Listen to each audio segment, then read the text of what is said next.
Համայնքի ներկայացուցիչ Ադրբեջանի փոխվարչապետի հետ հանդիպումը անթույլատրելի եմ համարում։ Ինձ համար գոյություն չունի Ադրբեջանի փոխվարչապետ, որ որպես գործարար կգնամ եւ իր հետ կհանդիպեմ։ Նույնիսկ չեմ էլ լսի ինչ է ասում։ Այստեղ նորից գալիս է ընդդիմության մեղքը։ Այսինքն մենք բավարար չափով տեղեկատվություն չենք տվել մեր գործարարներին, որ Ադրբեջանի հետ շփումներում դուք բացի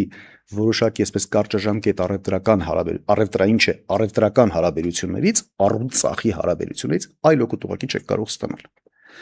Եվ հետո եկեք չմոռանանք, որ նաև գոյություն ունի Հայաստանում այսպես իշխանությանը հարող կամ իշխանամետ կամ իշխանության ներկայացուցիչ գործարաններ, ում համար որ շատ նորմալ է Ադրբեջանից դա հասկացանք, բայց այնտեղ կային գործարաններ, որոնք նախորդ իշխանության ներկայացուցիչ էին, եւ որոնց ախր գիտեք, մենք որ ասում ենք դասական, ասում ենք գործարար, տպավորություն թե մարդիկ են, որոնք ստացել են բարիք, չէ, էլի բարիք են ստեղծել, բայց ախր այդ մարդկանց մեծ մասը կապիտալա կուտակել իշխանության լինելով եւ իշխանության բարիքներից օգտվելով, այսինքն դասական գործարարներ չեն։ Այս հարցերը նաեւ այդ իմաստով են։ Մենք ասում ենք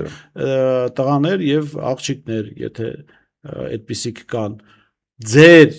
18-ից առաջ արածների պատճառով այսօրվա իշխանությունը ստեղծվել, ժողովուրդը գնացել է մարդկանց հետևից։